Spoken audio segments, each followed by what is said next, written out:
True, nervous, very, very dreadfully nervous. I had been, and am, but why will you say that I'm mad?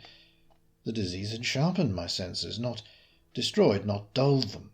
Above all was the sense of hearing acute. I heard all things in the heaven and in the earth. I heard many things in hell. How then am I mad? Hearken, and observe how healthily, how calmly I can tell you the whole story. It is impossible to say how the idea first entered my brain, but once conceived, it haunted me day and night. Object there was none, passion there was none. I loved the old man. He'd never wronged me. He'd never given me insult. For his gold I had no desire. I think it was his eye. Yes, it was this. He had the eye of a vulture, a pale blue eye with a film over it. Whenever it fell upon me, my blood ran cold. And so by degrees, very gradually, I made up my mind to take the life of the old man, and thus rid myself of the eye forever. Now this is the point. You fancy me mad. Madmen know nothing, but you should have seen me. You should have seen how wisely I proceeded, with what caution, with what foresight, with what dissimulation I went to work. I was never kinder to the old man than during the whole week before I killed him, and every night, about midnight, I turned the latch of his door and opened it ever so gently. And then, when I had made an opening sufficient for my head, I put in a dark lantern, all closed, so that no light shone out, and then I thrust in my head. Oh, you would have laughed to see how cunningly I thrust it in. I moved it slowly, very, very slowly, so that I might not disturb the old man's sleep. It took me an hour to place my whole head within the opening, so far that I could see him as he lay upon his bed. Would a madman have been so wise as this? And then, when my head was well in the room, I undid the lantern cautiously, oh, so cautiously, for the hinges creaked. I undid it just so much that a single ray of light fell upon the vulture eye. And this I did for 7 long nights, each night just at midnight. But I found the eye always closed, and so it was impossible to do the work, for it was not the old man who vexed me, but his evil eye. And every morning, when the day broke, I went boldly into the chamber and spoke courageously to him, calling him by name in a hearty tone, and inquiring how he'd passed the night. So you see, he would have been a very profound old man indeed to suspect that every night, just at 12, I looked upon him while he slept. Upon the 8th night I was more than usually cautious in opening the door. A watch's minute hand moves more quickly than did mine. Never before that night had I felt the extent of my own powers, of my sagacity. I could hardly contain my feelings of triumph. To think that there I was, opening the door little by little, and he not even to dream of my secret deeds or thoughts. I fairly chuckled at the idea, and perhaps he heard me, for he moved on the bed suddenly, as if startled. Now you may think that I drew back, but no. His room was as black as pitch with the thick darkness, for the shutters were close fastened through fear of robbers, and so I knew he could not see the opening of the door, and I kept pushing it on, steadily, steadily. I had my head in, and was about to open the lantern, when my thumb slipped upon the tin fastening, and the old man sprang up in bed, crying out, "Who's there?" I kept quite still, and said nothing. For a whole hour I did not move a muscle, and in the meantime I did not hear him lie down. He was still sitting up in the bed, listening, just as I have done, night after night, hearkening to the death watches in the wall. Presently I heard a slight groan, and I knew it was the groan of mortal terror. It was not a groan of pain or of grief. Oh no, it was the low stifled sound that arises from the bottom of the soul when overcharged with awe. I knew the sound well. Many a night, just at midnight, when all the world slept, it has welled up from my own bosom, deepening with its dreadful echo the terrors that distracted me. I say I knew it well. I knew what the old man felt, and pitied him, although I chuckled at heart. I knew that he had been lying awake ever since the first slight noise when he had turned in the bed. His fears had been ever since growing upon him. He'd been trying to fancy them causeless, but could not. He had been saying to himself, "It is nothing but the wind in the chimney. It is only a mouse crossing the floor," or "It is merely a cricket which has made a single chirp." Yes, he'd been trying to comfort himself with these suppositions, but he had found all in vain. All in vain, because death, in approaching him, had stalked with his black shadow before him and enveloped the victim, and it was the mournful influence of the unperceived shadow that caused him to feel, although he neither saw nor heard, to feel the presence of my head within the room. When I had waited a long time, very patiently, without hearing him lie down, I resolved to open a little, a very, very little crevice in the lantern. So I opened it. You cannot imagine how stealthily, until at length a single dim ray, like the thread of the spider, shot from out the crevice and fell full upon the vulture eye. It was open, wide open, and I grew furious as I gazed upon it. I saw it with perfect distinctness, all a dull blue with a hideous veil over it that chilled the very marrow in my bones.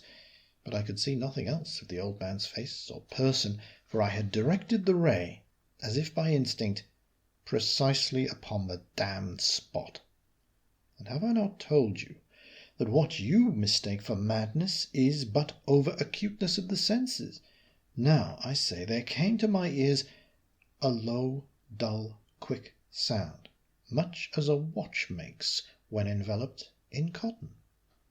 I knew that sound well, too. It was the beating of the old man's heart. It increased my fury, as the beating of a drum stimulates the soldier into courage. But even yet I refrained, and kept still. I scarcely breathed. I held the lantern motionless. I tried how steadily I could maintain the ray upon the eye. Meantime the hellish tattoo of the heart increased. It grew quicker and quicker, and louder every instant. The old man's terror must have been extreme. It grew louder, I say, louder every moment. Do you mark me well? I have told you that I'm nervous. So I am. And now, at the dead hour of the night, amid the dreadful silences of that old house, so strange a noise as this excited me to uncontrollable terror. Yet for some minutes longer I refrained and stood still. But the beating grew louder. I thought the heart must burst, and now a new anxiety seized me. The sound would be heard by a neighbour. The old man's hour had come. With a loud yell, I threw open the lantern and leapt into the room. He shrieked once only. In an instant I dragged him to the floor and pulled the heavy bed over him, and then smiled gaily to find the deed so far done. But for many minutes the heart beat on, with a muffled sound. This, however, did not vex me. It would not be heard through the wall. At length it ceased. The old man was dead. I removed the bed and examined the corpse. Yes, he was stone dead. I placed my hand upon the heart and held it there many minutes. There was no pulsation. He was stone dead. His eye would trouble me no more. If you still think me mad, you will think so no longer when I describe the wise precautions I took for the concealment of the body. The night waned, and I worked hastily, but in silence. First of all, I dismembered the corpse. I cut off the head, and the arms and the legs. I then took up 3 planks from the flooring of the chamber, and deposited all between the scantlings. I then replaced the boards so cleverly, so cunningly, that no human eye, not even his, could have detected anything wrong. There was nothing to wash out, no stain of any kind, no blood spot whatever. I had been too wary for that. A tub had caught all. When I had made an end of these labours, it was 4 o'clock, still dark as midnight. As the bell sounded the hour, there came and knocking at the street door. I went down to open it with a light heart, for what had I now to fear? There entered 3 men who introduced themselves with perfect suavity as officers of the police. A shriek had been heard by a neighbour during the night. Suspicion of foul play had been aroused. Information had been lodged at the police office, and they, the officers, had been deputed to search the premises. I smiled. For what had I to fear? I bade the gentleman welcome. The shriek, I said, was my own in a dream. The old man I mentioned was absent in the country. I took my visitors all over the house.